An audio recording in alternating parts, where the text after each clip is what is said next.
Hey guys, welcome back to the Opportunity Architect. In this episode of Tracking Your Life the Smart Way with Gemini AI, we'll be adding a database to our application so that we are not bound to local file storage. Also afterwards, we'll be deploying our app publicly so that we can access it on the public internet and truly always take our application with us on the go. This was our application from last time. We've been running it on Localhost and we added this Google sign-in and also the newsletter. Also as a quick recap before we make the jump to a cloud database, these were our input logs. We had a timestamp when we tracked the input, the content, the category, and some details. In a similar tabular format, we tracked the tasks. So we had the task description, the status, the deadline, and also when it was created. And finally, we had the background info in JSON format. So before we make the jump to a cloud database, let's take a look at our files again.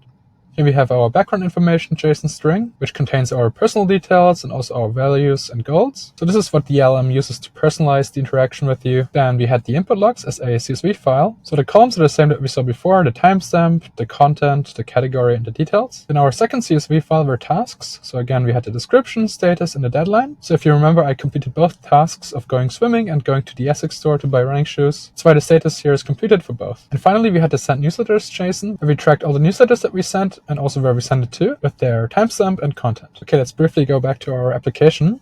And now I'll give you a sneak preview of how the application will look like after we move it to the cloud. So you can see it's hosted publicly on livetracker.opportunityarchitect.com. You can access it yourself and try it out. And the data is now stored in a Cloud SQL Postgres database. So again, we can interact with the AI. I'm currently recording a video in my car. And we see a log has been created. And now instead of having it in a local Excel file, we have it here on the cloud where we can always download it. And you can use the live tracker now on your mobile phone similarly to your desktop computer. So what I typically do is create a desktop icon of the website and you can store it as a mobile application on your phone. So what you do is click on the settings here on your mobile phone and then store as a desktop application. And then once you did that, you can just open the app and start recordings and then truly always take your live tracker with you on the go. Also as a quick disclaimer, before you publish this application, you should add a privacy and cookies notice like this, where you can download the privacy policy and the legal notice. And if you're okay with how the data is being processed, you accept the privacy notice and then sign in with a Google account. So this gets you to the main application, and then you can also find the privacy policy and legal notice down here. And in case you want to have all your data deleted, you can just withdraw the consent and then just confirm the purge. So this will delete all your background information, all your tasks, all your input logs, and all newsletter data. So much for the preview. Let's get started. So first we'll need a Google Cloud account, which we can get free for 90 days here. Specifically, you get $300 in free credit for 90 days. So here you select your account, also the country where you're based in, and then you click on agree and continue. Then you have to put your address here and then click on start free, and then you're good to go. Okay, so this worked out. So let's quickly select what we want to use it for, and we're done. Okay, as the next step, let's go to SQL. Click here on Cloud SQL, and then we'll create an instance with our credits. So we'll use Postgres. You might have to enable some APIs here. Okay, and then we land here. We select Enterprise, and we just scroll down, select the preset of Sandbox, call our instance Live Tracker, then just generate a password, which you can see here, and which we should copy for later. Okay, then we scroll further down below. Then we select our region. In our case, this will be Europe. And then we'll also customize our instance to make it a little smaller. So we don't need a dedicated core. Just take a shared core, and we take the smallest option, and then just create the instance. Okay, so here's our Postgres database. Here we have the connection name, which we'll need for our environment file. So we copy this, we add it to our Cloud SQL connection name. For the Cloud SQL user, we just use Postgres. For the password, we paste the automatically generated one that we just got. Okay, after we've added our password, let's go back to our Cloud SQL interface. Here in the sidebar, we can check our user, Postgres, but you can also create a new user if you'd like. Then here next to it on the sidebar, we have databases. So we'll create a new database and let's call it Live Tracker Prod.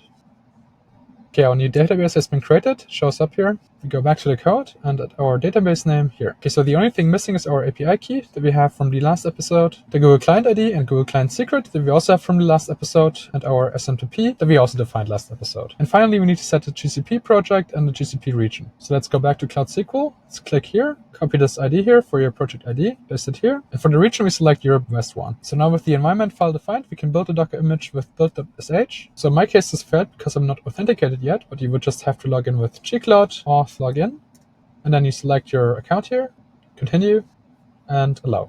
And now we're authenticated. We go back here, and now we can run build.sh, and then it's pushing our Docker image to the Artifact Registry. So I'll skip this for now. Let's open a new terminal. And the final step is to run deploy.sh. Where we deployed in our newly created GCP project with yes. Then our application should be deployed shortly. So let's go back to the application. Okay, finally, what's new in the code? So we have a new mermaid diagram here that shows the flow. So if you remember, we just ran the build.sh command to push the Docker image to the Google Container Registry, and afterwards the deploy.sh command to deploy the image from the Container Registry to Cloud Run. So Cloud Run is the service that hosts our Streamlit application, and via the Streamlit frontend we interact with Gemini, Google OAuth, and our Cloud SQL database. And of course, it also accesses our SMTP to send emails. Okay, so much for the architecture. In the code we now have a models.py file, which defines the tables in our database. So we have a user table with our username, email, and all the relationships to text inputs, background info, and newsletter. Then we have our text input table. So again, the user ID, the content, and the category, and when the text input was created. We have our background info table, again with the user ID, the content in JSON format, and when it was created. Afterwards, here's our tasks table, again with the user ID, the description of the task, the status of the tasks, and the three statuses, open, in progress, and completed. And then also when the task was created, the deadline, and when it was completed. And below here, we have the newsletter log. Again, here the user ID, the content of the email, and when it was created. Okay, and for managing all these tables, we have a new database.py file. So this draws from models and uses our Cloud SQL connection name that we created before, the Cloud SQL user, the password, the database that we created, and information if it's private IP. So in this function here, we get the database connection, we create the database if it doesn't exist yet, and down here we create the engine. And that's already it. Now our app is publicly deployed. Anyone can access it and track their inputs, tasks, background info, and send newsletters. Again, all the code is stored in GitHub, and you can find the link in the description. Also, I'll add the link to our application so that you can try it out yourself on your computer or on your mobile phone. And don't forget to add the app icon and let me know how it goes. Also, if you have any feedback or want me to improve anything, let me know in the comments. And finally, leave a like and subscribe. I hope I see you guys in the next episode, and goodbye.